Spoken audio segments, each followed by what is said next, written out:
Hello my dear students, कैसे हैं आप? आई होप कि आप एकदम फिट एंड फाइन होंगे। तो बच्चों, आज मैं लेकर आया हूं क्लास 12th के moving charges and magnetism chapter का लेक्चर नंबर 16। तो मैं समझ सकता हूं कि आप थोड़ा सा नाराज हैं कि सर इतने दिन से हमारी वीडियोज नहीं डाल रहे। ठीक है, तो आपकी नाराजगी जायज़ है, मैं आपकी नाराजगी का सम्मान करता हूं, लेकिन इतना ज़्यादा नाराज मत होइए। बाकी सर को आपकी चिंता है, बहुत फिक्र है और सर आपके साथ हैं और टाइम टू टाइम आपका जो कमिटमेंट है, मेरा जो कमिटमेंट है आपको कि नवंबर तक आपका पूरा आपके पास सिलेबस होगा, नवंबर लास्ट तक। ठीक है, तो वो आपके पास होगा। ठीक है, बाकी अभी भी आपका सिलेबस इतना है कि एक चैप्टर पीछे हो सकते हैं हम, बस इससे ज़्यादा नहीं हुआ। अगर आप देखें तो इतना ही सिलेबस होगा अगर तरीके से करेंगे तो। ठीक है, तो बच्चों आज का जो टॉपिक है हमारा, वो है हमारा मूविंग कॉइल गैल्वेनोमीटर।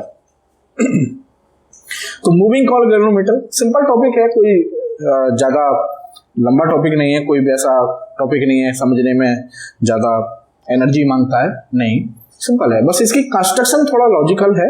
ठीक है, बाकी सब सिंपल ही सिंपल है। कंस्ट्रक्शन को लॉजिकली समझना है हमें, बाकी कुछ भी नहीं है। ठीक है ना। तो मूविंग कॉइल गैल्वेनोमीटर बच्चों एक इंस्ट्रूमेंट है। मूविंग कॉइल गैल्वेनोमीटर एक इंस्ट्रूमेंट है और मैंने आपको करंट इलेक्ट्रिसिटी में जब metre bridge, potentiometer, Wheatstone bridge जब ये पढ़ाए थे, तो मैंने आपको वहां एक बात कही थी कि आपके 12th में अगर इंस्ट्रूमेंट डिवाइसेस को ही अगर ले लिया जाए, तो जैसे optical instruments, moving coil galvanometer, metre bridge, Wheatstone bridge, ये है ही नहीं, खराब सीबीएसई में नहीं है, डिलीटेड है। ठीक है ना, बाकी जेई नीट सब में है ये। और उधर आपका इलेक्ट्रॉनिक डिवाइसेस पूरा एक चैप्टर है ना। तो इनको अगर करिए तो इनसे ही आपका इतना पेपर आ जाता है कि आप मतलब अच्छे खासे 10-12 नंबर बना सकते हैं इनसे। भाई 6-7 नंबर का तो इलेक्ट्रॉनिक डिवाइसेज ही आता है, तो करीब 15 नंबर तक आपको डिवाइस और इंस्ट्रूमेंट देते हैं। तो आपको इनका एक अच्छा वो पता होना चाहिए कि भाई इनको कैसे स्टडी करना है, क्या स्टडी करना है। कोई भी इंस्ट्रूमेंट हो, कोई भी डिवाइस हो, सबसे पहले आपको लिखना है उसका काम क्या है। तो जैसे मूविंग कॉइल गैल्वेनोमीटर है बच्चों, तो हम सबसे पहले बताएंगे कि मूविंग कॉइल गैल्वेनोमीटर का काम क्या होता है। तो मूविंग कॉइल गैल्वेनोमीटर का सिंपल काम है कि ये सर्किट में स्मॉल करंट्स जो होती है ये उसको डिटेक्ट करता है। स्मॉल करंट को भी क्या कर सकता है, ये डिटेक्ट कर सकता है। मतलब हमको ये बता सकता है कि इस सर्किट में करंट है या नहीं। अगर गैल्वेनोमीटर की जो नीडल है वो डिफ्लेक्ट हो रही है लेफ्ट और राइट, इट मींस सर्किट में करंट है। और अगर सेंटर से गैल्वेनोमीटर की जो नीडल है वो डिफ्लेक्ट नहीं हो रही है, इट मींस सर्किट में करंट नहीं है। तो काम क्या है, detect small current in a circuit. Simple, क्या काम है साहब, स्मॉल करंट्स को क्या करता है, ये डिटेक्ट करता है। ये तो हो गया इसका काम। उसके बाद ये जो मैं आपको गैल्वेनोमीटर के लिए बता रहा हूँ, ये सबके लिए, मतलब अगर सपोज करो यहाँ पर आपका वो एसी जनरेटर आ जाए, तो सबसे पहले आप एसी जनरेटर का क्या बताएंगे, वर्क, और उसके बाद फिर आप बताएंगे प्रिंसिपल। अब साहब हम बताएंगे गैल्वेनोमीटर का प्रिंसिपल। तो प्रिंसिपल क्या है इसका, कि if a current carrying coil is placed, if a current carrying coil is placed in external magnetic field, if a current carrying coil is placed in external magnetic field, then it experiences a torque due to which it starts rotating. It starts rotating about its axis. ठीक है ना। तो हमने वो पढ़ा था ना कि अगर एक current carrying coil magnetic field में रखी हुई है तो उस पर टॉर्क लगता है। याद आया कुछ? सपोज ये मैग्नेटिक फील्ड है और इस मैग्नेटिक फील्ड में ये कॉइल रखी हुई है, ठीक है, और ये कॉइल इस एक्सिस के अबाउट क्या कर रही है, रोटेट। तो इसमें अगर हम कॉइल में करंट फ्लो कराएंगे आई, तो ये बन गई करंट कैरिंग कॉइल। और करंट कैरिंग कॉइल अगर एक्सटर्नल मैग्नेटिक फील्ड में रखी है तो उस पर टॉर्क लगता है NIAB साइन थीटा। याद आया कुछ? ठीक है। तो इससे लास्ट वाला ही लेक्चर है, इससे पहले वाला लेक्चर जो मतलब लेक्चर नंबर 15 ही क्या है, torque on a current carrying coil. तो अगर कोई current carrying coil external magnetic field में रखी होगी तो उस पर क्या लगेगा, उस पर टॉर्क लगेगा। ये होता है हमारा मूविंग कॉइल गैल्वेनोमीटर का प्रिंसिपल। ठीक है साहब। अब साहब प्रिंसिपल के बाद आपको बतानी है कंस्ट्रक्शन। कंस्ट्रक्शन में हमें क्या करना होता है, कंस्ट्रक्शन में एक सुंदर सा डायग्राम बनेंगे, ठीक है, और उस कंस्ट्रक्शन में जो मेन पार्ट्स हैं जिनका इंपॉर्टेंट रोल है उसकी वर्किंग में, उसको हमें बताना होता है क्या किसका क्या रोल है ना। तो यहां पर कंस्ट्रक्शन और मूविंग कॉइल गैल्वेनोमीटर के केस में तो खासकर, क्योंकि इसके कंस्ट्रक्शन में बहुत लॉजिक है बच्चों, है ना। Construction with explanation, construction with explanation, ठीक है साहब। तो कंस्ट्रक्शन क्या है, कंस्ट्रक्शन समझते हैं बच्चों। चलो मैं यहां बनाता हूं कंस्ट्रक्शन। ये बच्चों होता है आपका मैग्नेट का पोल, सपोज ये है नॉर्थ पोल, और इधर होता है साहब ये आपका साउथ पोल, ठीक है। और ये होता है बच्चों एक सॉफ्ट आयरन सिलेंडर। यहां से समझना कंस्ट्रक्शन, ठीक है। कंस्ट्रक्शन ऐसा एक्सप्लेन होगा कि आपकी तबीयत खुश हो जाएगी। ये आपका सॉफ्ट आयरन सिलेंडर है। सिलेंडर कैसे, ये मार्कर सिलेंडर है, ठीक है।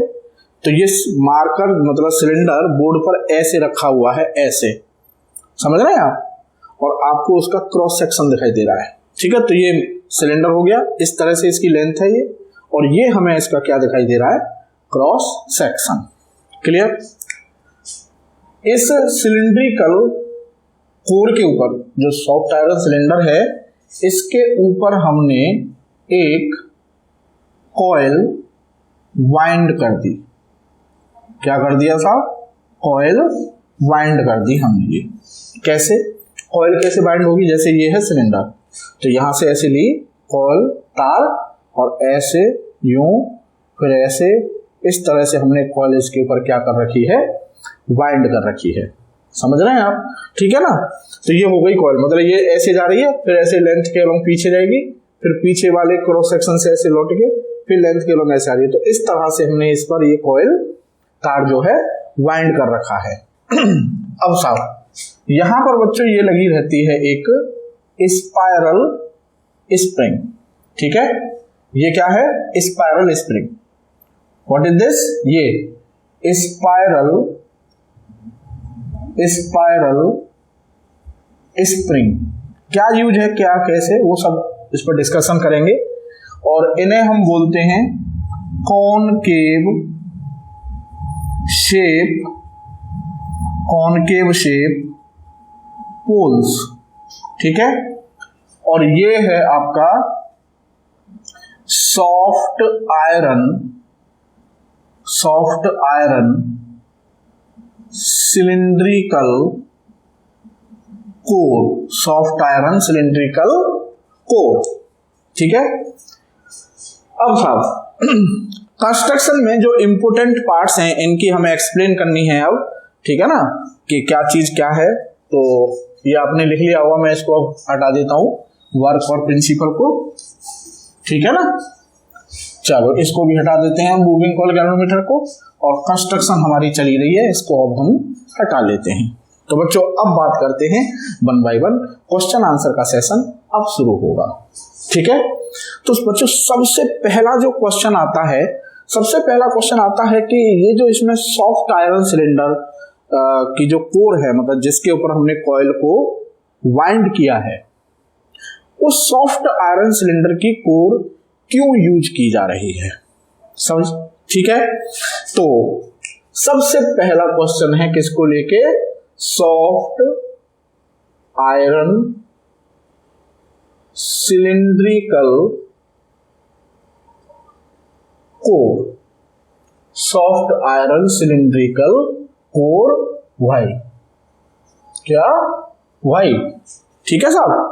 तो सॉफ्ट आयरन सिलिंड्रिकल कोर क्यों यूज हो रही है, तो उसके पीछे दो रीजन हैं।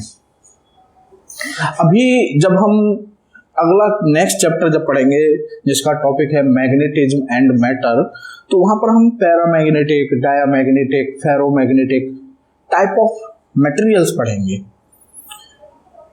तो जो सॉफ्ट आयरन है वो एक फेरोमैग्नेटिक सबस्टेंस होता है, और फेरोमैग्नेटिक सबस्टेंस की खासियत होती है कि अगर किसी रीजन में, एयर में या वैक्यूम में मैग्नेटिक फील्ड है, अगर किसी रीजन में जहां एयर है या वैक्यूम है और वहां मैग्नेटिक फील्ड है बी, उस रीजन में अगर कोई फेरोमैग्नेटिक मटेरियल रख दिया जाए, तो फेरोमैग्नेटिक मटेरियल रख दिया जाए तो उस रीजन में मैग्नेटिक फील्ड की स्ट्रेंथ मैनी टाइम्स इंक्रीज हो जाती है। कहने का मतलब फील्ड की स्ट्रेंथ इंक्रीज हो जाती है। अब क्यों, कैसे, वो जब हम मैग्नेटिज्म एंड मैटर चैप्टर पढ़ेंगे तो वहां पे डिटेल में हम पैरामैग्नेटिज्म और फेरोमैग्नेटिक सबस्टेंस के बारे में पढ़ेंगे। तो ये फेरोमैग्नेटिक सबस्टेंस में ये प्रॉपर्टी होती है, क्यों है, कैसे, वो सब तब मतलब उस टॉपिक का मैटर है। फिलहाल आप ये समझिए कि फेरोमैग्नेटिक सबस्टेंस क्या करता है, मैग्नेटिक फील्ड की स्ट्रेंथ को बढ़ा देता है। अब मन में एक सवाल आ रहा है कि सब हम मैग्नेटिक फील्ड की स्ट्रेंथ को बढ़ाना क्यों चाह रहे हैं, मैग्नेटिक फील्ड की स्ट्रेंथ क्यों बढ़ा रहे हैं, तो उसके पीछे वजह होती है कि अभी जब हम आगे इस टॉपिक में कैरी ऑन करेंगे तो हम पढ़ेंगे करंट सेंसिटिविटी, और गैल्वेनोमीटर की जो करंट सेंसिटिविटी होती है वो मैग्नेटिक फील्ड के डायरेक्टली प्रोपोर्शनल होती है। मतलब मैग्नेटिक फील्ड को जितना ज्यादा होगा गैल्वेनोमीटर उतना ही ज्यादा सेंसिटिव होगा, ठीक है। पहली बात तो ये रही। तो सबसे पहली बात क्या रही, सॉफ्ट आयरन सिलेंडर को यूज करने की वजह क्या है, to increase the strength of magnetic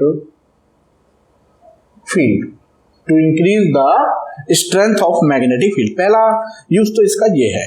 अब दूसरा यूज समझिए, दूसरा यूज क्या है बच्चों, जैसे इलेक्ट्रिक फील्ड लाइंस की एक प्रॉपर्टी थी कि सपोज ये एक स्फेरिकल बॉडी है ना, कंडक्टर है, तो फील्ड लाइंस इससे रेडियली ही निकलेंगी। फील्ड लाइंस रेडियली मतलब समझ रहे हैं, रेडियल का मतलब रेडियस के पैरेलल, ठीक है, रेडियस के पैरेलल ऑलवेज, और रेडियली ही एंटर करेंगी, रेडियस के पैरेलल ही एंटर करेंगी। ये आपको याद होगा इलेक्ट्रोस्टैटिक्स में जब हमने इलेक्ट्रिक फील्ड लाइंस वगैरह ये सब पढ़े थे। ठीक वैसे ही ये है आपका क्रॉस सेक्शन कैसा है सॉफ्ट आयरन का, जो सॉफ्ट आयरन सिलेंडर बनाया हमने उसका क्रॉस सेक्शन है कैसा, सर्कुलर।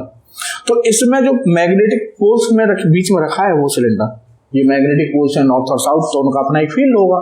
तो ये जो फील्ड लाइंस हैं ये हो गया इसका सेंटर, तो रेडियली ही एंटर कर रही होंगी, ठीक है, रेडियली एंटर कर रही होंगी और रेडियली ही बाहर जा रही होंगी। क्लियर है। तो दूसरा जो यूज है वो है कि दूसरा यूज क्या है सॉफ्ट आयरन सिलेंडर का, टू मेक दी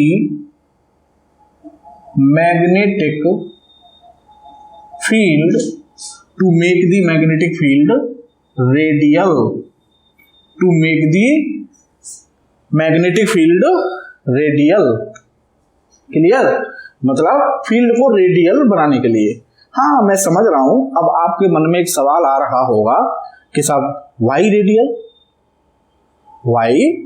और मन में एक सवाल और आ रहा होगा कि ये जो पोल्स की जो शेप दी हमने कॉनकेव शेप, बोले हमने ये फ्लैट फेस क्यों नहीं बनाई, एकदम ऐसे फ्लैट कॉनकेव शेप ही क्यों दी। बहुत सारे सवाल आ रहे होंगे, तो मैंने आपको ये बात पहले ही बोली थी, मूविंग कॉइल गैल्वेनोमीटर में कुछ नहीं है, जो भी क्वेश्चन आंसर या लॉजिक का ये है ना, वो सब कुछ मूविंग कॉइल गैल्वेनोमीटर की कंस्ट्रक्शन में है, बाकी कुछ भी नहीं है मूविंग कॉइल गैल्वेनोमीटर में, है ना। तो दो वजह है मेन जिसकी वजह से soft iron cylindrical core use हो रही है। पहला फील्ड की स्ट्रेंथ बढ़ाने के लिए, है ना, और दूसरा मैग्नेटिक फील्ड को रेडियल बनाने के लिए। अब रेडियल फील्ड क्यों है, क्या है, कैसे है, अब उस पर बात करते हैं। ठीक है साहब, चलिए तो अब बात आती है कि शेप ऑफ पोल्स, ये क्वेश्चन मार्क है साहब कि पोल्स को ये स्पेसिफिक शेप हमने क्यों दी है। मतलब वो ये क्वेश्चन है उसका कि हमने जो नॉर्थ और साउथ है उनको इस तरह से फ्लैट क्यों नहीं बनाया और उनके बीच में कॉइल रख देते, कोई मैग्नेटिक फील्ड तो भी होगा नॉर्थ और साउथ के बीच में, तो ये पर्टिकुलर शेप हमने क्यों दी है, कोई तो वजह होगी, फिजिक्स वजह पर ही तो काम करती है ना, लॉजिक, कोई तो लॉजिक होगा, तभी तो हमने ऐसी शेप दी है। तो देखिए ये शेप हमने क्यों दी है। अगर बच्चों ये जो पोल्स हैं अगर इनकी शेप फ्लैट होती तो फील्ड लाइंस नॉर्थ से ऐसे स्ट्रेट निकलती और साउथ में एंटर कर जाती। ठीक है साहब, नॉर्थ में एंटर करती, नॉर्थ से निकलती और साउथ में एंटर कर जाती। अब देखिए सपोज कीजिए ये फील्ड है अब ऐसे प्लस एक्स में, आप समझ रहे हैं, आप विजुलाइज कीजिएगा, मैग्नेटिक फील्ड नॉर्थ से साउथ में जा रही है ऐसे, तो ये जो मेरा हाथ है ये मैग्नेटिक फील्ड की डायरेक्शन हो गई, and this is coil. Suppose करो ये कॉइल ऐसे रखी हुई है and this is area of coil, तो एरिया वेक्टर हो गया ये आउटवर्ड नॉर्मल। तो अभी मैग्नेटिक फील्ड भी आपका प्लस एक्स में, नॉर्मल भी आपका प्लस एक्स में, तो एंगल 0। अब ये कॉइल रोटेट करती, मान लो इतना रोटेट कर गई तो एरिया वेक्टर हो गया वैसे, मैग्नेटिक फील्ड अब भी इधर है, समझ रहे हैं आप, तो एंगल हो गया थीटा। अब मान लो कॉइल ऐसे रोटेट कर गई तो एरिया वेक्टर हो जाता है इधर, बोर्ड इधर, है ना, मैग्नेटिक फील्ड अब भी इधर है, एंगल हो गया 90, ऐसे हो गई साहब। अब एरिया वेक्टर मेरी तरफ आ गया ऐसे, मैग्नेटिक फील्ड अब भी इधर है, एंगल 180। कहने का मतलब इन शॉर्ट, अगर ये जो पोल्स हैं अगर इनको हम कॉनकेव शेप ना दें और उसके अंदर हम मैग्नेटिक फील्ड रख दें, सॉरी कॉइल को रख दें, तो कॉइल पर जो टॉर्क लगेगा NIAB sin थीटा, ठीक है, और वो जो टॉर्क होगा वो टॉर्क कैसा होगा, थीटा डिपेंडेंट, थीटा डिपेंडेंट, मतलब अलग अलग थीटा पर अलग अलग वैल्यू का टॉर्क लगेगा। तो जो अगर ऐसा होता तो क्या होता कि जो गैल्वेनोमीटर का पॉइंटर होता है, नीडल जो होती है, वो जर्क ले लेके चलता ऐसे, कहीं धीरे कहीं तेज, कहीं धीरे कहीं तेज। क्यों भाई, कहीं किसी एंगल पर साइन की वैल्यू कम होती वहां टॉर्क कम होता, किसी साइन की वैल्यू पर किसी थीटा पर साइन की वैल्यू ज्यादा होती तो वहां टॉर्क ज्यादा होता। तो जहां टॉर्क कम होता वहां धीरे चलता, जहां टॉर्क जिस एंगल पर टॉर्क ज्यादा हो जाता वहां पे एक साथ तेज चल जाता। तो कहने का मतलब वो इस तरह से जर्क ले लेके, झटके ले लेके पॉइंटर जो है चलता, जबकि आप देखते होंगे पॉइंटर एकदम स्मूथ मोशन में चलता है, ऐसे स्मूथ मोशन में। अब वो स्मूथ मोशन में कैसे चल रहा है आप समझ रहे हैं। अगर ये शेप होती तो उस केस में टॉर्क थीटा पर डिपेंड करता, और जैसे जैसे कॉइल रोटेट करती थीटा चेंज होता, थीटा की वैल्यू चेंज होती, साइन की वैल्यू चेंज होती, साइन की वैल्यू चेंज होती, टॉर्क की वैल्यू चेंज होती। तो torque through out the motion of coil uniform नहीं होता, कॉइल पर एक वेरिएबल टॉर्क लगता, ठीक है। तो ये टॉर्क कैसा हो जाता, वेरिएबल टॉर्क, वेरिएबल टॉर्क, ठीक है। हम चाहते हैं कि कॉइल पर एक कांस्टेंट टॉर्क लगे जिससे कि जो पॉइंटर है या कॉइल है वो स्मूथ रोटेशन मोशन करे, स्मूथ विदाउट एनी जर्क। तो उसके लिए जरूरी है कि भाई फिर तो ये थीटा का मसला खत्म होना चाहिए, मतलब कुछ ऐसा जुगाड़ होना चाहिए कि जिससे कि ये साइन थीटा का जो टर्म है ये हटी ही जाए। ये कब हटेगा, जब साइन 90, थीटा कितना हो 90, साइन 90 की वैल्यू 1। तो ऐसा कुछ जुगाड़ किया जाए कि कॉइल के एरिया वेक्टर और मैग्नेटिक फील्ड में ऑलवेज एंगल 90 डिग्री रहे, चाहे कॉइल घूम के किसी भी पोजीशन में पहुंच जाए। ध्यान से देखिएगा, देखनी है क्या मतलब लॉजिक निकलने वाला है, समझ रहे हैं। कॉइल किसी भी पोजीशन में घूम के किसी भी पोजीशन में चले जाए, चाहे अब जैसे इस पोजीशन में कॉइल ऐसे हो जाए या कॉइल ऐसे हो जाए, किसी भी पोजीशन में हो जाए, थीटा ऑलवेज 90 रहे, ऐसा जुगाड़ करना है हमें। ऐसा जुगाड़ करने के लिए बच्चों हमने क्या किया कि जो पोल्स थे, फ्लैट पोल्स, उनको हमने कॉनकेव शेप दे दी। अब कॉनकेव शेप देने से आप सोच रहे हैं कॉनकेव शेप देने से क्या हुआ भाई, कॉनकेव का मतलब स्फेरिकल शेप है, तो स्फीयर से जो फील्ड लाइंस हैं वो रेडियली निकलेंगी। कैसे निकलेंगी? रेडियली, और इसमें रेडियली एंटर करेंगी। हाँ या ना? बिल्कुल ठीक है, ये रेडियली फील्ड लाइंस, ठीक है, एंटर कर रही हैं। ऐसे ही इसमें से फील्ड लाइंस रेडियली निकलेंगी।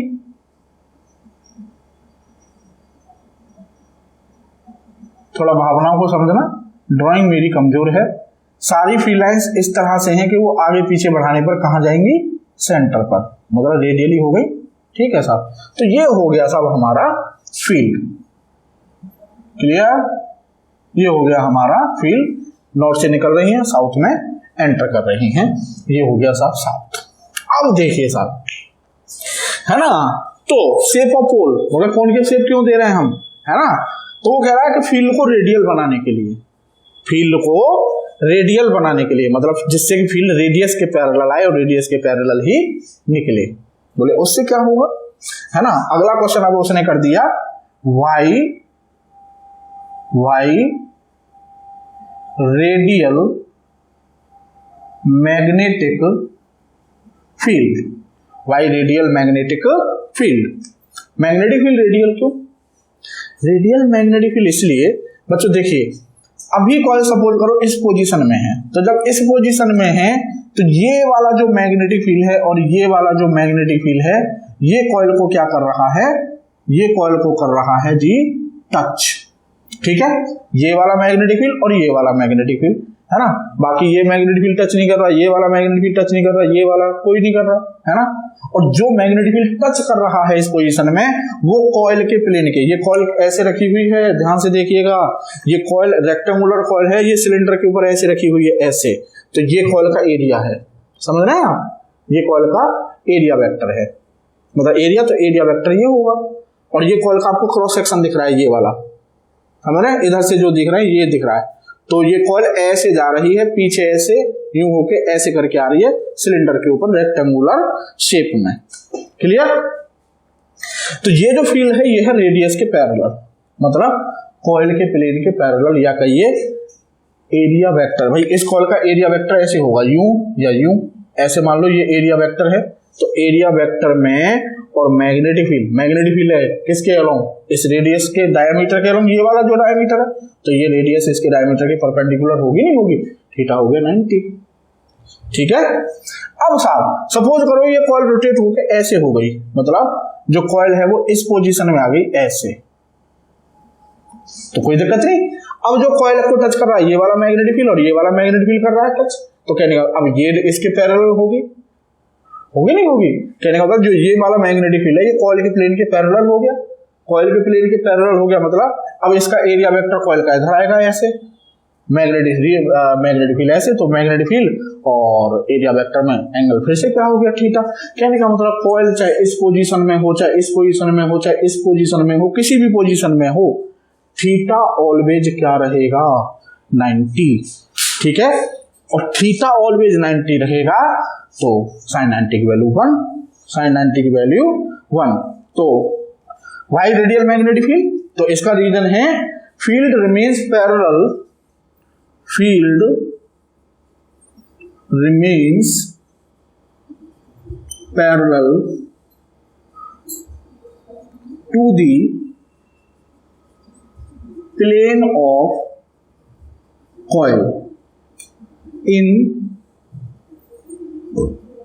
all positions of the coil, in all positions of the coil, coil किसी भी पोजीशन में हो, हर पोजीशन में मैग्नेटिक फील्ड कॉइल के प्लेन के परपेंडिकुलर रहेगा, या कहिए थीटा एरिया वेक्टर और मैग्नेटिक फील्ड के बीच एंगल ऑलवेज क्या रहेगा, 90 डिग्री रहेगा। सही है साहब। तो कॉनकेव शेप क्यों, फील्ड को रेडियल बनाने के लिए। अगला क्वेश्चन कर दिया साहब रेडियल फील्ड ही क्यों, तो रेडियल फील्ड इसलिए ठीक है थीटा का हमको जो डिपेंडेंसी थी टॉर्क की, थीटा पर डिपेंडेंसी वो खत्म करनी थी, और उसको खत्म करने के लिए हमें फील्ड को क्या बनाना पड़ा, रेडियल बनाना पड़ा। ठीक है साहब। अब साहब अगला क्वेश्चन है उसका कंस्ट्रक्शन से रिलेटेड ही है कि ये जो स्प्रिंग लगी हुई है इसमें स्पाइरल स्प्रिंग है ना, स्पाइरल स्प्रिंग जो लगी हुई है उसका क्या यूज है। मतलब देखो जो स्प्रिंग होती हैं वो दो तरह की होती हैं, स्प्रिंग दो तरह की होती हैं। एक स्प्रिंग तो होती है आपकी हेलिकल, जो जनरली आप सबसे ज्यादा देखते हैं। ये वाली जो स्प्रिंग होती है, ये वाली जो हम देखते हैं, ये स्प्रिंग होती है हेलिकल स्प्रिंग, हेलिकल स्प्रिंग। और एक स्प्रिंग होती है बच्चों ये वाली, ये स्प्रिंग भी देखी होगी, इसको हम बोलते हैं स्पाइरल। इसको क्या बोलेंगे, स्पाइरल। अब स्प्रिंग कोई भी हो, चाहे हेलिकल हो चाहे आपका स्पाइरल हो, स्प्रिंग का एक ही काम होता है, आप स्प्रिंग को, स्प्रिंग पर जिस डायरेक्शन में फोर्स लगाएंगे स्प्रिंग ऑलवेज उस फोर्स का अपोज करती है। मतलब अगर हम स्प्रिंग को खींचते हैं, है ना, स्प्रिंग को खींचते हैं, मान लो मैं फोर्स लगा रहा हूं आउट ऐसे बाहर की तरफ, तो स्प्रिंग अंदर की तरफ फोर्स लगाएगी। अगर मैं स्प्रिंग को कंप्रेस कर रहा हूं, मतलब अंदर की तरफ दबा रहा हूं, तो स्प्रिंग बाहर की तरफ फोर्स लगाएगी। या यूं कहिए स्प्रिंग ऑलवेज बॉडी के डिस्प्लेसमेंट का अपोज करती है, कोई भी स्प्रिंग हो, चाहे वो आपका हेलिकल स्प्रिंग ये वाली, चाहे स्पाइरल। अब ये स्पाइरल स्प्रिंग कहाँ आपने कहाँ देखी होगी, आपने वो देखा होगा टॉय कार आती है ना बच्चों वाली, छोटी छोटी कार जो आती हैं, तो उसमें हम ऐसे चाबी भरते हैं, तो आपने देखा होगा कभी टूटी हुई टॉय कार देखी हो, खोल के देखी होगी, तो उसमें ऐसे इसी शेप में एक स्ट्रिप होती है मेटल की, वो इसी शेप में ऐसे स्पाइरल शेप में लगी होती है अंदर। तो हम जब चाबी भरते हैं तो एक्चुअल में हम इस स्प्रिंग पर टॉर्क लगा रहे हैं, टॉर्क। ठीक है, क्या लगा रहे हैं, टॉर्क। और इस पर क्या लगाते हैं स्प्रिंग में, फोर्स। यहां पर क्या लगाएंगे, टॉर्क। मतलब इसको घुमाया जाता है, इसको खींचा या दबाया जाता है। अंतर समझना, ठीक है। स्प्रिंग फोर्स और बॉडी के डिस्प्लेसमेंट में बच्चों रिलेशन होता था F इक्वल टू के एक्स, F इक्वल टू के एक्स। मतलब स्प्रिंग x क्या है, बॉडी का डिस्प्लेसमेंट, या यूं कहिए स्प्रिंग को कितना खींचा गया या कितना दबाया गया। तो x is extension in the spring या कंप्रेशन इन द स्प्रिंग। तो ये कह रहा है F is directly proportional to x, मतलब x जितना ज्यादा होगा फोर्स उतना ही ज्यादा होगा। स्प्रिंग को जितना ज्यादा खींचेंगे स्प्रिंग उतना ही ज्यादा फोर्स लगाएगी अपोजिट डायरेक्शन में। सिमिलरली यहां पर F इज इक्वल टू के एक्स है, यहां पर टॉर्क इज इक्वल टू होता है के थीटा, के theta, torque equal to K theta, है ना। तो यहां पर क्या कर रहे हैं, टॉर्क लगा रहे हैं, तो बॉडी एंगल पर घूम रही है।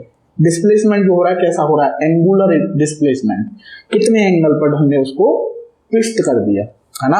यहाँ पर हम उसे खींच रहे हैं या दबा रहे हैं, यहाँ पर हम उसको घुमा रहे हैं, तो कितने एंगल पर घुमाया। तो ये जो के होता है इसको हम बोलते हैं टॉर्सनल, टॉर्सन कांस्टेंट। क्या बोलेंगे इसे हम, टॉर्सन कांस्टेंट। तो tau is directly proportional to theta, tau is directly proportional to theta. Means spring को जितना ज्यादा घुमाओगे, जितने ज्यादा एंगल पर घुमाओगे, वो बदले में उतना ही ज्यादा टॉर्क लगाएगी। तो आपने देखा होगा जो टॉय कार होती है उसमें हमने हल्की सी चाबी भर दी, हल्की सी चाबी भरी तो जो कार है धीरे से चलती है, और उसमें ढंग से एक बार चाबी भर दी तो वो दौड़े जा रही है, दौड़े जा रही है। क्यों, क्योंकि ज्यादा एंच दिया हमने, उसको ज्यादा ट्विस्ट कर दिया, तो ज्यादा ट्विस्ट कर दिया तो बदले में जो अपोजिट डायरेक्शन में स्प्रिंग टॉर्क लगा रही है वो ज्यादा लगा रही है, जिस वजह से टॉय कार ज्यादा तेज चल रही है। क्लियर है। तो tau is equal to K theta, ये कौन किस स्प्रिंग के लिए है, स्पाइरल। अब बात आती है कि why spiral spring, spiral spring, ये जो स्प्रिंग यहाँ पर लगी हुई है ये क्यों यूज हो रही है। तो ये यूज इसलिए हो रही है बच्चों, सपोज कीजिए ये स्प्रिंग नहीं है ना, तो जब ये स्प्रिंग नहीं होगी तो जब इस कॉइल में हम हल्की सी करंट देंगे तो भाई इस पर टॉर्क लगेगा। Current carrying coil magnetic field में रखी है तो उस पर टॉर्क लगेगा और टॉर्क की वजह से वो कॉइल रोटेट हो जाएगी। अब जब वो रोटेट हो गई, मान लो रोटेट होके जो कॉइल है पॉइंटर है वो यहाँ आ गया, सपोज जो पॉइंटर लगा रहता है, अब करंट को जीरो कर दिया, करंट को जीरो कर दिया तो उसको वापस लाने वाला तो कोई है ही नहीं। अब वापस लाने वाला कोई नहीं, मतलब वो पॉइंटर वहीं कहीं रहेगा। समझ रहे हैं आप? अब हम चाहते हैं कि जैसे करंट को जब हम ऑफ कर देते हैं तो गैल्वेनोमीटर का जो पॉइंटर अपने आप पीछे आ जाता है ना जीरो रीडिंग पर, तो वो कैसे आ जाता है? इस स्प्रिंग की वजह से। ये स्प्रिंग अपोजिट डायरेक्शन में टॉर्क लगाती है और वापस उसको ओरिजिनल पोजीशन में ले आती है। समझ रहे हैं आप? क्या यूज है इस स्पाइरल स्प्रिंग का? तो स्पाइरल स्प्रिंग का यूज है वाई स्पाइरल स्प्रिंग। तो why spiral spring, spiral spring का यूज है to provide a restoring torque. Restoring समझ गए ना? रीस्टोरिंग मतलब वापस से कॉइल को रीस्टोर करना, मतलब वापस से उसी पोजीशन में ले आना जिस पोजीशन में इनिशियली जो कॉइल है या जो पॉइंटर है वो था। तो स्पाइरल स्प्रिंग का ये यूज होता है, गैल्वेनोमीटर को उसकी इनिशियल पोजीशन में रीस्टोर कर देना। ठीक है साहब? अब साहब तो ये था कंस्ट्रक्शन। बच्चों आई थिंक मैं ऐसा मान रहा हूं कि आपको अच्छा लग रहा है, समझ में आ रहा होगा एक एक चीज बारीकी से, क्या चीज क्या है ना? और अगर फिर भी अब अगर आपको ऐसा लगता है कि कहीं कोई आपको डाउट है तो प्लीज कमेंट में आप अपना क्वेश्चन या अपना डाउट जरूर छोड़ें और मैं पूरी कोशिश करूंगा 101% कि आपके उस डाउट को मैं क्लियर कर सकूं। तो अगर आपको इतने पर भी कोई डाउट आता है तो फ्रीक्वेंटली विदाउट हेजिटेशन कमेंट में आप अपना जो भी डाउट है वो लिख सकते हैं। ठीक है ना? तो ये थी बच्चों कंस्ट्रक्शन। अब बात करते हैं कंस्ट्रक्शन में समझता हूं पूरा हो गया, radial magnetic field, coil, soft iron cylinder, spiral coil, यही क्वेश्चन है जो आपसे कोई पूछेगा कि भाई रेडियल मैग्नेटिक फील्ड क्यों करते हैं, कॉनकेव शेप क्यों देते हैं, सॉफ्ट आयरन सिलेंडर क्यों यूज करते हैं, उसका क्या यूज है, स्पाइरल स्प्रिंग का क्या यूज है, ये सब। ठीक है ना? अब आते हैं बस इसकी वर्किंग पर और थ्योरी पर। ठीक है? बहुत इजी है गैल्वेनोमीटर और बहुत इंपॉर्टेंट टॉपिक है बोर्ड के पॉइंट ऑफ व्यू से, है ना? तो अब आते हैं साहब वर्किंग, कैसे काम करता है ये। ठीक है? तो वर्किंग क्या है? जैसे ही गैल्वेनोमीटर को सर्किट में लगाया तो गैल्वेनोमीटर की जो कॉइल है, गैल्वेनोमीटर की जो कॉइल है उसमें करंट जाएगी, तो वो बन गई करंट कैरिंग कॉइल। और करंट कैरिंग कॉइल बच्चों किस में रखी हुई है? मैग्नेटिक फील्ड में। तो अकॉर्डिंग टू प्रिंसिपल अगर कोई current carrying coil magnetic field में रखी है तो उस पर टॉर्क लगेगा और टॉर्क की वजह से वो कॉइल क्या करने लगेगी? रोटेट करने लगेगी। ठीक है? तो when current goes into the coil of galvanometer, ठीक है, it experiences a torque which is given as, तो वो टॉर्क क्या होता है? टॉ इज इक्वल टू, ये हो गया टॉ डी, मतलब जिसकी वजह से कॉइल डिफ्लेक्ट हुई है, टॉ डी, तो वो हो जाएगा आपका N I A B sine theta. तो साइन थीटा का तो चक्कर ही खत्म कर दिया हमने मैग्नेटिक फील्ड को रेडियल बना के। अब तो थीटा आएगा ही नहीं, तो एन आई ए बी ये हो गया साहब आपका, ये वो टॉर्क है जो करंट की वजह से कॉइल पर लगा और कॉइल क्या कर गई? रोटेट कर गई। ठीक है? और उस रोटेटिंग कॉइल से कनेक्ट है कौन? स्प्रिंग, तो उसके साथ स्प्रिंग भी रोटेट हुई। अब स्प्रिंग रोटेट हो रही है तो स्प्रिंग तो बॉडी के डिस्प्लेसमेंट का ऑलवेज क्या करती है? अपोज। तो कॉइल हो रही है सपोज इधर रोटेट, तो जो स्प्रिंग है उसके अपोजिट टॉर्क लगाएगी इधर, हाँ या ना? वो ऑलवेज बॉडी के डिस्प्लेसमेंट का क्या करती है? अपोज। तो टॉर्क अगर कॉइल सपोज करो क्लॉकवाइज डायरेक्शन में रोटेट हो रही है तो जो स्प्रिंग है वो किधर टॉर्क लगाएगी? एंटी क्लॉकवाइज डायरेक्शन में। ठीक है? अब साहब, as coil rotates, as coil rotates, जैसे कॉइल रोटेट होगी, as coil rotates along with it, spring will also rotates, ठीक है, rotates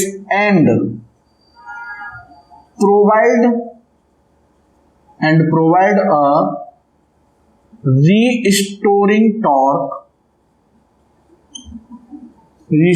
torque to the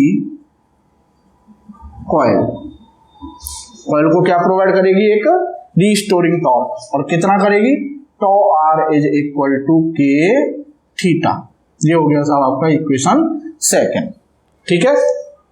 अब देखो, जैसे जैसे कॉइल रोटेट करेगी तो जाहिर सी बात है स्प्रिंग भी उसके साथ इक्वली रोटेट कर रही है, तो स्प्रिंग का जो थीटा है वो बढ़ता जाएगा, पहले थोड़ा थीटा, फिर और थीटा, तो जो ये रीस्टोरिंग टॉर्क है ये भी बढ़ता जाएगा, टॉर्क बढ़ता जाएगा, जैसे जैसे थीटा बढ़ेगा स्प्रिंग का वैसे वैसे ये टॉर्क बढ़ता जाएगा। ये तो कांस्टेंट है भाई, नंबर ऑफ टर्न्स फिक्स है, करंट एक जो जा रही है क्वांटिटी फिक्स है, कॉइल का एरिया फिक्स है, मैग्नेटिक फील्ड फिक्स है, ये तो कांस्टेंट टॉर्क है। लेकिन ये वेरिएबल है, जैसे जैसे कॉइल रोटेट करेगी ये उसके साथ साथ बढ़ता जाएगा, एंड एट सम मोमेंट ये जो टॉर्क है रीस्टोरिंग टॉर्क, ये डिफ्लेक्टिंग टॉर्क के इक्वल हो जाएगा, मतलब ये वाला टॉर्क और ये वाला टॉर्क दोनों equal and opposite. It means coil comes into rest, मतलब इक्विलिब्रियम, ठीक है। तो एट इक्विलिब्रियम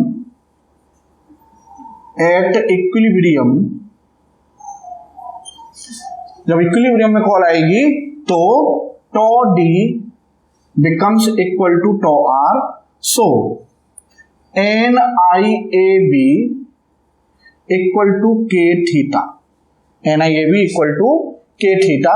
तो यहां से I is equal to आ गया साहब k थीटा अपॉन में NAB, ये आ गया साहब आपका करंट के लिए फॉर्मूला, क्लियर। तो I is directly proportional to theta, कहने का मतलब कॉइल या यूं कहिए पॉइंटर जो नीडल होती है गैल्वेनोमीटर की, वो जितना ज्यादा डिफ्लेक्ट होगी, थीटा जितना ज्यादा होगा, मतलब करंट उतनी ही ज्यादा है। मैथमेटिक्स बोलता है, क्या कह रहा है कि कॉइल जितनी ज्यादा डिफ्लेक्ट होगी, यूं कहिए पॉइंटर इतना डिफ्लेक्ट हुआ मतलब करंट कम है, इतना डिफ्लेक्ट हुआ तो ज्यादा है, इतना डिफ्लेक्ट और ज्यादा है ना। तो पॉइंटर जितनी ज्यादा एंगल पर डिफ्लेक्ट होगा वो ये शो कर रहा है कि सर्किट में करंट उतनी ही ज्यादा है। तो ये बहुत इंपॉर्टेंट फॉर्मूला है गैल्वेनोमीटर के लिए, I is equal to K theta upon में NAB। अब देखिए, फॉर ए गिवन गैल्वेनोमीटर हमने जो एक स्प्रिंग लगा दी, उस स्प्रिंग का K कांस्टेंट रहेगा, नंबर ऑफ टर्न्स कांस्टेंट रहेंगे कॉइल में, area of coil constant, B constant, ठीक है। तो ये जो K अपॉन NAB है इसको हम G लिख सकते हैं, है ना, क्या लिख सकते हैं, G। इसको हम बोलते हैं गैल्वेनोमीटर कांस्टेंट और figure of merit of galvanometer, ठीक है, figure of merit of galvanometer. तो इसको हम लिख सकते हैं I is equal to G theta, I is equal to G theta, where G is equal to K upon NAB, और इसको गैल्वेनोमीटर कांस्टेंट या figure of merit of galvanometer बोलते हैं। तो ये जो फॉर्मूला है बेसिक फॉर्मूला है इसका, मतलब सारी चीजें इसी से रिलेटेड हैं। I is equal to K theta upon NAB, where N is number of turns in coil, A area of coil, B magnetic field ये वाला जिसमें ये कॉइल रखी हुई है, और K टॉर्सन कांस्टेंट स्प्रिंग जो है स्पाइरल, और थीटा कॉइल कितने एंगल पर डिफ्लेक्ट हुई, कॉइल कितना एंगल घूमी, ये वो एंगल है, ठीक है ना। अब साहब तो ये थी बच्चों आपकी गैल्वेनोमीटर की वर्किंग, ठीक है। अब आते हैं बच्चों लास्ट पॉइंट आपका गैल्वेनोमीटर का, sensitivity of galvanometer, sensitivity of galvanometer, ठीक है।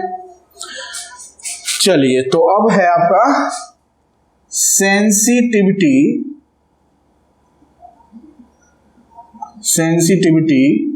ऑफ गैल्वेनोमीटर, ठीक है। सेंसिटिविटी का मतलब होता है जैसे दो बच्चे हैं, एक बच्चे को तो खूब कितना शरारत कर रहे थे, दोनों ऊधमबाजी कर रहे थे, तो स्कूल की जैसे होता है ना, अक्सर आपने देखा होगा, तो स्कूल में दो बच्चे हैं साथ शरारत कर रहे हैं, ऊधमबाजी कर रहे थे, एक बच्चे को पकड़ लिया टीचर ने और लगा दी 4-5 चपत ढंग से, कुछ नहीं, अपना ऐसे ऐसे किया और हंसते हुए निकल गया। तो हम क्या कहें, यार बड़ा बेशरम बच्चा है ये तो, है ना, कोई फर्क ही नहीं पड़ा इसमें। अच्छा एक बच्चा ऐसा कि उसके हल्की सी ऐसे चांटा सा लगा दिया और उसने तो भैया कितना बात का बतंगड़ बना दिया कि जी रोए जा रहा है और कि जी मुझे मारा है पीटा है। इट मीन्स कम मार रेस्पॉन्स ज्यादा, ज्यादा मार रेस्पॉन्स कुछ नहीं, समझ रहे हैं आप। तो सेंसिटिविटी ऑफ गैल्वेनोमीटर का मतलब है कि अगर गैल्वेनोमीटर में हम हल्की सी करंट दे रहे हैं और डिफ्लेक्शन ज्यादा शो हो रहा है, मतलब वो गैल्वेनोमीटर ज्यादा सेंसिटिव है, और गैल्वेनोमीटर में करंट ज्यादा दे रहे हैं, डिफ्लेक्शन थोड़ा सा ही शो हो रहा है, इसका मतलब उस गैल्वेनोमीटर की सेंसिटिविटी कम है। सेंस करने की एबिलिटी अभी तो कम दे रहा है, सेंस नहीं कर पा रहा करंट को, तभी तो रिफ्लेक्शन कम दे रहा है वो। और सेंसिटिविटी मतलब सेंस करने की एबिलिटी ज्यादा है, हल्की सी करंट भी क्या कर ली उसने, सेंस कर ली और डिफ्लेक्शन दे दिया ज्यादा, मतलब वो ज्यादा सेंसिटिव है। तो सेंसिटिविटी ऑफ गैल्वेनोमीटर क्या है, डांट कम, ठीक है, डांट कम और रोना ज्यादा, या बात का बतंगड़ बना देना, समझ रहे हैं आप। तो डांट कम लगी और रोना ज्यादा हुआ तो सेंसिटिव है वो, ठीक है। तो इफ गैल्वेनोमीटर, ये सिंबल बनाया मैंने गैल्वेनोमीटर का, ठीक है, if galvanometer shows more deflection, या कहिए large deflection for small currents, then galvanometer is said to be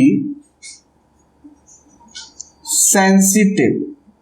Galvanometer is said to be sensitive. ठीक है साहब। अब गैल्वेनोमीटर की सेंसिटिविटी को हम दो टर्म में डिफाइन कर सकते हैं। गैल्वेनोमीटर की सेंसिटिविटी को दो तरीके से डिफाइन कर सकते हैं। करंट के टर्म्स में डिफाइन कर रहे हैं तो उसे हम बोलते हैं करंट सेंसिटिविटी, करंट सेंसिटिविटी।